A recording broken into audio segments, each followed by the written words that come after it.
Are you ready? Yes. What's all that sniffing? You on coke? Yes. He's Brady. I'm Ronnie. All the good names are taken. Podcast October the 13th. 13. 13. 13. 13. 13. 13. I can get zero help this month, but I knew I could count on you, Brady. You are on, how old are you? 14. So we're trying to hit the 14 to 16-year-old demographic for our channel. So hopefully you bring in the viewers. Today we're talking, I know what you did last summer. Now, every channel on YouTube has done a review of I know what you did last summer. We know all about Ray and Helen and Julie and Barry running over some poor guy, throwing him in the water, only to get a note a year later that says, I know what you did last summer. And then one by one, they're killed by somebody with a hook. We think it's this person. We think it's that person. It might be Ray. It might be Ann Hesh, who looks like a drugged out dude. And at the end, we find out it's really just the guy who was the father of the girl who the guy, I don't know, Brady. So it was weird. Yep. That's all you got? Yep. Do you know the killer's name? Will. No, the killer's name is not Will. How do you not know? I don't know. It's the guy that they ran over. I just forgot his name because they thought it was David Egan, and then they found out it wasn't. Yeah, they thought they had hit David Egan, but David Egan had actually gotten killed by, what is this guy's name? Ben something. It's Ben Willis. Ben Willis is the killer in this movie, Brady. And That's where I got Will from. well, here's a fun fact. I don't know if you've seen it. I still know what you did last summer. I think the guy's name is Will because at the end of it, he goes, Ben's son. Don't you get it? Will Benson? Ben's son. And I was sitting there in the movie theater and I was like, man, they had Jack Black playing a black Jamaican. I don't understand what's going on. I haven't watched. I still know what you did last summer. Jack I started it after I watched. I know what you did last summer, and I gave up 10 minutes through. Well, don't give up because Jack Black plays a black Jamaican, and it's amazing. I'll watch it tonight. It's before he got super popular. He was having to take crappy roles like this. Sorry, I figured, look, we're going to do this a little bit different, Brady, because I'm glad you're here with me. People are starting in the comments section, Brady, of saying, you should probably get somebody to help you. Blake or Tim, they would be good to help you with these reviews. You know what that means, Brady? I'm not able to do this by myself and keep it entertaining. So I'm counting on you, Mr. Personality, to bring it all together for me. So we're not going to do the bare bones. Let's talk about this thing from beginning to end. Brady, I specifically asked you to come up with your 5 favorite parts to I Know What You Did Last Summer. Did you do that? I did. How many do you have? 5. Hit me. Are this in particular order or are they just random? It's just random. Okay, hit me with your first one. First one is whenever the first letter saying "I know what you did last summer" comes into Julie's mailbox. Why would that be one of your favorite parts? Because I didn't find any other parts of the movie amusing in any way. Here's the question. I haven't watched this movie in a while. Did it have postage on it? Because if it had postage on it, you could just backtrack the address to go find out what's going on.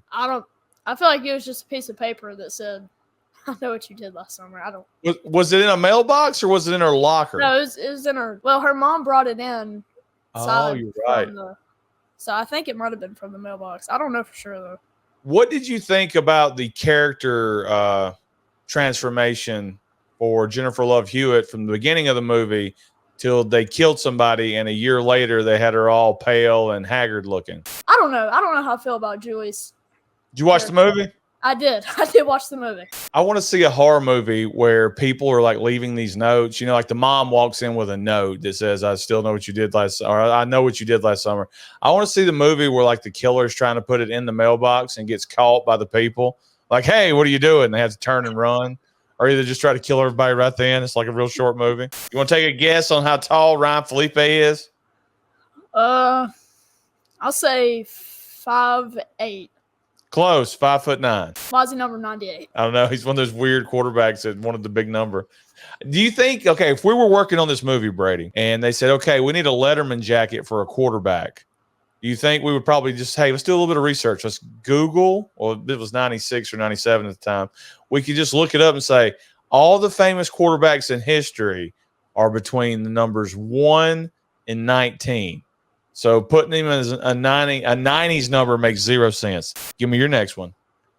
Next one is. Next one. I would call it a jump scare. I don't know if some people would, but whenever Julie and Helen are in the car at Missy's house and she runs at the window and slaps it, that scared the crap out of me.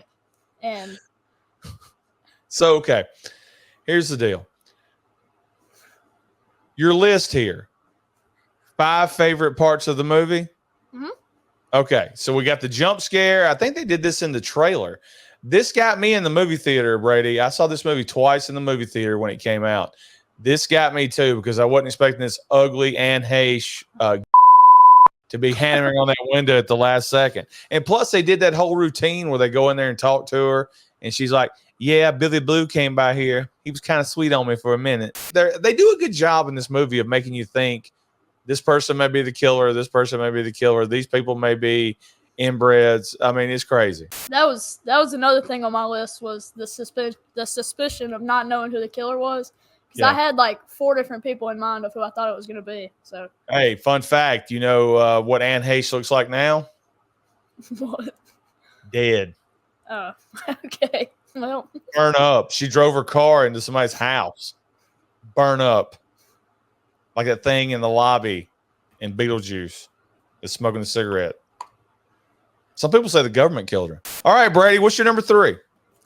Number 3, we have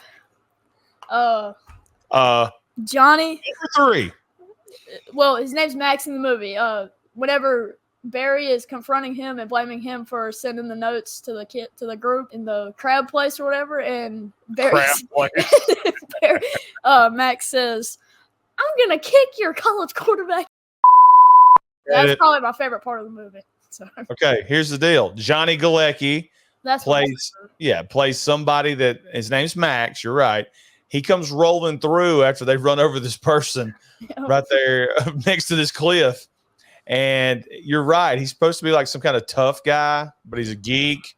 He comes rolling through and goes, "Looks like your car's all messed up. Daddy's going to be mad." Then after he gets punked out, he starts screaming at him after he leaves the room. That's a move I used to do, Brady, all the time. Somebody throw me down, threaten me, and as they left and I knew they were out of line of hearing me, I would be like, "Hey, I'll whip your quarterback." You know how tall Johnny Galecki is? Take a guess. We've already established Ryan Felipe is 5'9", which means he's 5'7" in real life. Johnny Galecki, how tall? I'm gonna say 5'7". 5'5" is what's listed right here on Google, which means he's probably 5'2". He looks short in the movie, but I don't know. In that scene, he looked the same height as Barry a little bit. Yeah, but it's like Tom Cruise. Tom Cruise is like 4'8", and they just stand him on a bunch of apple boxes when he's next to everybody. When he takes a picture with somebody, he has to get like 50 steps in front of them so that they look the same height. Also, I heard from a very reliable source that met Johnny Galecki at one of these conventions. He's even in real life than he comes off on the movie. I would believe that because everything I've seen about him is just weird. All right, buddy. What's your number 4?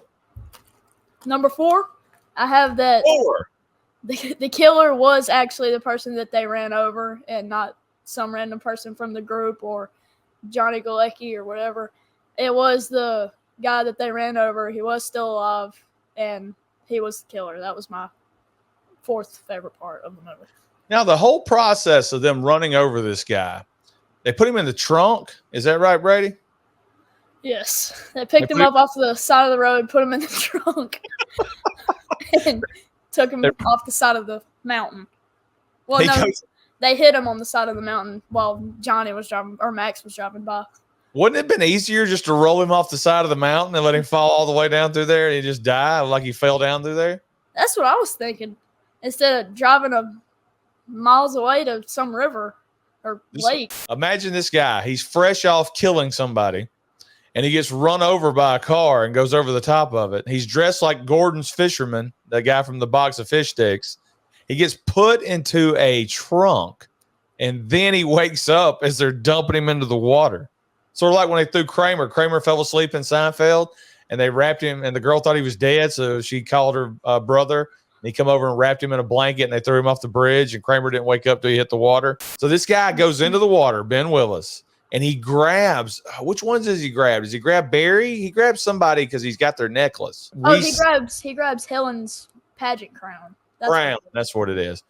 And he goes down there and gets it from him. Doesn't he wake up again in the water? He opens his eyes. Yeah. He's like looking at the guy. He's looking at Ryan Felipe as he swims off, as he continues to sink in the water, which brings up the question, why did we think it was anybody else but that guy? Because he's alive in the water. Makes zero sense. I don't know. It's just, you don't know whether to think if he's dead or not, because he is opening his eyes in the water, but he's also just standing there, blood all over his face. He just got hit by a car, and he's not moving. So, I don't know. All right, brings us to your last one, Brady. What is your last favorite moment from I Know What You Did Last Summer? Whenever they're fighting against... Number one. Whenever they're battling against this guy that they ran over at the end. Hold on. What's this breathing? You got asthma? Yes. When they're fighting him on the boat, Ray and Julie are fighting him on the boat, and he's hooking Julie or whatever, and they're fighting, and he says, like Briscoe, if I wanted you hooked, you'd be hooked. And he says, next time you try to murder somebody, make sure they're actually dead. That's my number 5. That's your favorite part. Mm-hmm. Shouldn't we be on not Ben Richards, that's a running man. Shouldn't we be on Ben Willis's side here? Because they did run over him. He was minding his own business, killing somebody, and they ran over him. Shouldn't he be the face and the other guys be the heels? Yes, I agree. Here's another question. Does this movie work if they don't kill anybody? Like if all 4 of them end up living, is this still as good of a movie as it was with one of them dying? I feel like it wouldn't be the same, or it wouldn't be as good of a movie if they all lived. Did you feel that Helen was the final girl more than what Julie was? Because we get that long chase scene all throughout the town. Like Julie didn't get that. Julie's showing up. Okay, here's another question for you before you answer that. Here's the deal. Hold on, I just had a stroke. Here's the deal. So they open up the trunk, and Max is dead in the trunk, right? And he's covered in crabs. There's crabs everywhere. And he's wearing Barry's Letterman jacket. So she runs for help. And when they come back to the car, the body and all the crabs are gone. So, I mean, how's that work? I have no clue. I was thinking the exact same thing. She runs to go get Barry and Helen, and then when they come back, nothing's in the trunk. You think the crabs carried the body off, or do you think Ben Willis come running out of the bushes and had a sack for all the crabs and threw all the crabs in one sack, threw Johnny Galecki, since he's so small, in his back pocket and took off running so they couldn't find the body? That was my theory, that he threw him in the sack. My thoughts on this movie are this. I thought it was really good. I Know What You Did Last Summer. You know, even though Ryan Felipe is practically a woman, I do feel bad when he gets killed. The same with Helen, who's all superficial, and then at the end, she's sitting there making fun of the other crab queen or whatever's going on right there. I think that Freddie Prinze Jr., I'm not sure he can act. Jennifer Love Hewitt should have got all the chase scenes that Helen got. Yeah, that Helen got. I can't think of Helen's name right now. But anyway, that's it. If you had to rate this movie 1 through 10, what are you rating it? I would rate this movie 1 through 10. I would rate it a 7.6. Or here's another question. What is a 10 for you? So you got to remember, it's like the pizza scale. It's like the Portnoy pizza scale. If you say any movie is a 10, that means there can never be a movie better than that. So what is the highest movie when it comes to horror movies for you? Or do you guys even watch horror movies? I know you have to watch horror movies. The people your age watch horror movies. Do you know what this Terrifier clown that everybody's talking about this weekend? I've seen the Terrifiers, but they're They're like 3 out of 10s in my opinion. I don't You know. watch that sick stuff? I don't even watch that. Yeah, I don't really like it. It has no story, but a 10 out of 10 horror movie for me would probably be John Carpenter's Halloween 1, 1978, and Not Halloween 4? I've only seen part of it though. Oh, you've only seen part of part 1 or part of part 4? Part of part 4. Michael gets naked in part 4 and pees in front of everybody at the end of it. Is that why you think it's better than the first one? I just thought they took some brave choices with the character. Okay. Well, If I watch a Terrifier movie, somebody better take a machete and chop that nose off his face. Is that his real nose or is that a prosthetic? I'm pretty sure it's his real nose. Now, what is that at the very end? That little dot, is that a pee hole? Yes. Okay. So is just John Carpenter's Halloween your top movie, or do you have other top ones that are the best ever? I like John Carpenter's Halloween. I like Friday the 13th, part 1, and part 3 or part 6. I think Scream 2 is better than Scream 1. You know that. Yeah, I do too. Okay, that's good. I like that song at the end of it. What song? It's like, shrimp I shall rise, or something like that. When she's walking off, as the song is playing when the credits is coming up. What's the matter with you? I do think that Scream 2 is better than Scream 1. And those would probably be my 3 10 out of 10 horror movies if I had to pick 3. Who is the worst fan base? My bad. Who is the saddest fan base in the world right now? Is it horror fans? Is it Taylor Swift fans? Is it wrestling fans? Who are the saddest group of people? I feel like it's a tie between horror fans and wrestling fans. I feel like Taylor Swift fans are just, there's nothing that can bring them down. But with wrestling and horror, it's just, I feel like not that many good horror movies have been coming out recently. Yeah. Or at least none that can match up with the 80s and 90s ones. You're really drinking that water, ain't you? I am thirsty. What's amazing about this review is not only did you do an amazing job, but what's really amazing, how many times can I say amazing? Amazing, amazing, amazing. Amazing. What's great about this review is you have had 0 issues with the mic. And every time your dad is on here, he cannot get the mic to work. And you've had 0 issues with the mic. Tim can't get his mic to work. Your dad can't get his. And then they spend the whole 8 hours after we record saying it's something on my end. It's on your end. And all I can say to them is, dude, it ain't on my end.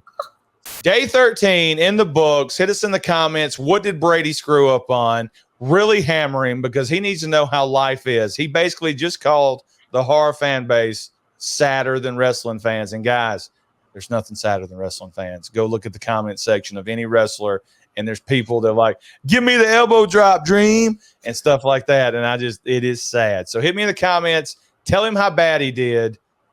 Day 13. We're halfway or almost halfway, Brady, through this month. I hope this review was long enough for some of you. Anything else before we go, Brady? No.